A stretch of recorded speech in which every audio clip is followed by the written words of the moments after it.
Hey, Facebook friends.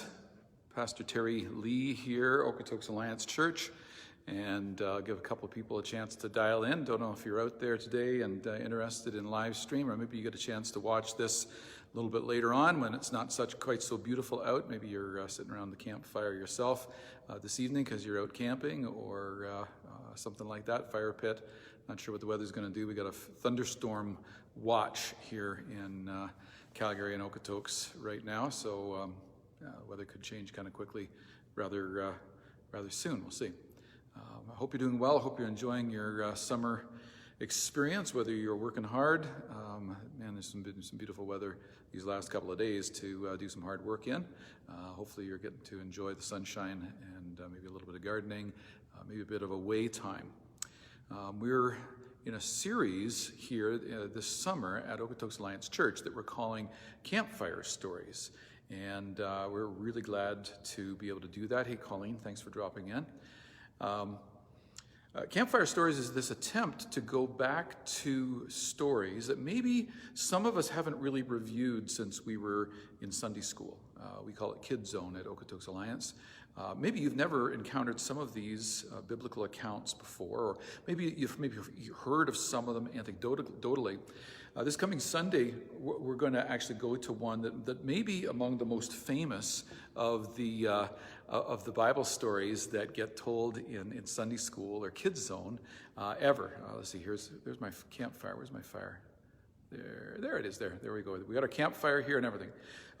Perhaps the most famous of those stories comes in the beginning of the second book of the Bible, the book of Exodus, and it's the account of Moses in the bulrushes, Moses on the River Nile.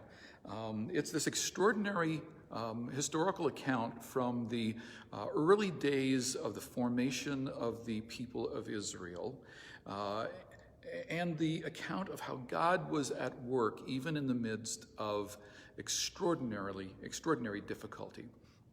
I'm still writing the message, so I'm not quite sure how this will all shake down, but the reality is that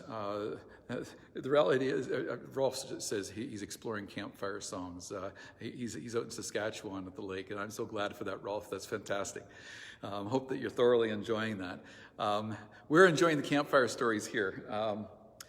It was this extraordinary account of how the tables had turned for the people of Israel. Last week, Tricia Palmer walked us through the account of Joseph and how God used this young man who had all kinds of ego issues going on and caused all kinds of difficulties, but ultimately tamed him such that he was able to be used by God to bring about the deliverance of not just the children of Israel, not just his family. So Joseph was the son of Jacob, whose name was changed to Isaac. So Joseph, son of Jacob, son of Isaac, son of Abraham. Abraham, Isaac, and Jacob, the patriarchs of Israel.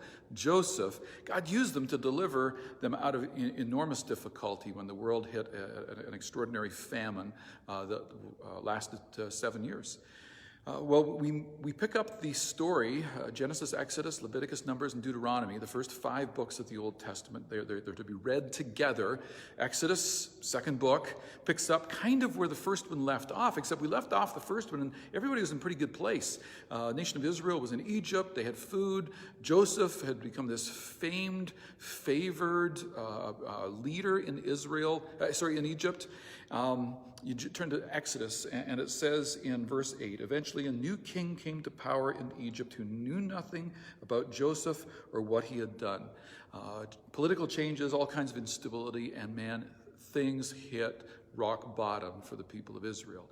Slavery, abuse of slavery, terrible violations of human rights against the people of Israel, eventually against their children. This is one of those stories no one ever wants to find themselves in any age of history. And the overwhelming question is, where is God in the middle of all this? And I'm struck in the midst of the circumstances we find ourselves in today, where it would be very easy, and maybe you've even asked this question, where's God? Where's God in the midst of the pandemic and all of the difficulties that we're experiencing, the economic turbulence and upheaval, the social turbulence and upheaval, the deaths, the mayhem that is there, the threat, the risk? Where's God in this? Maybe you look at the bigger political situation, you say, man, there's people groups that are being oppressed around the world, even within our own nation, whether it's, has God not noticed Black Lives Matter? Has God not noticed that enslaved women in our world, their lives matter? Has God not noticed that unborn lives matter?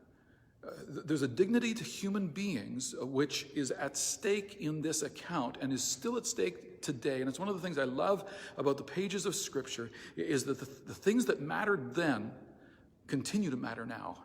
And we're looking for where is God at work, and in every generation he continues to be at work. So anyway, I hope you'll join us this Sunday. If you get a chance to read Exodus chapter 1 and then the first half of chapter 2, that's about the scope that we're going to cover.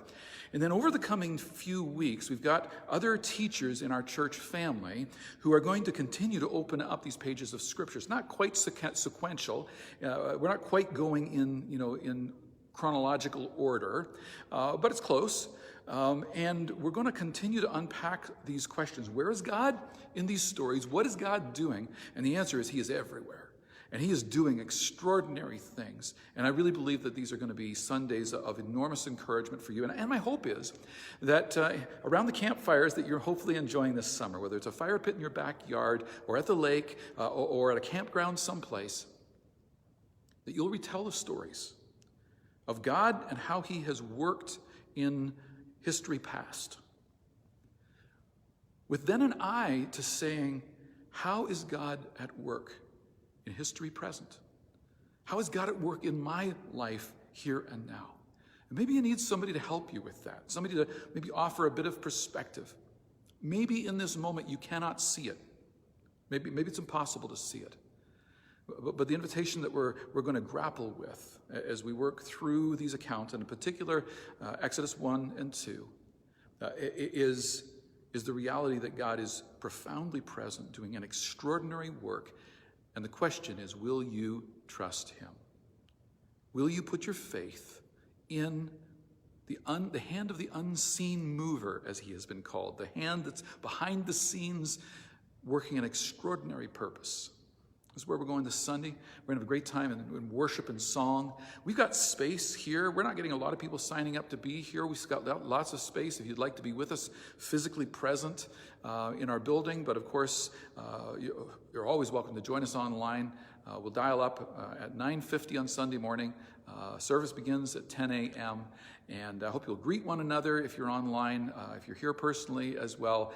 And we're observing physical distancing, and we're not shaking hands and hugging right now. And we're not even singing out loud. We're going to have to sing from our hearts and hum along. Masks are optional. But I hope you can be with us one way or the other, and that you'll explore these stories and encounter God with you here in this day and in this hour. That's my prayer for you today. I hope we get to see you on Sunday one way or the other. Bless you, and bye for now.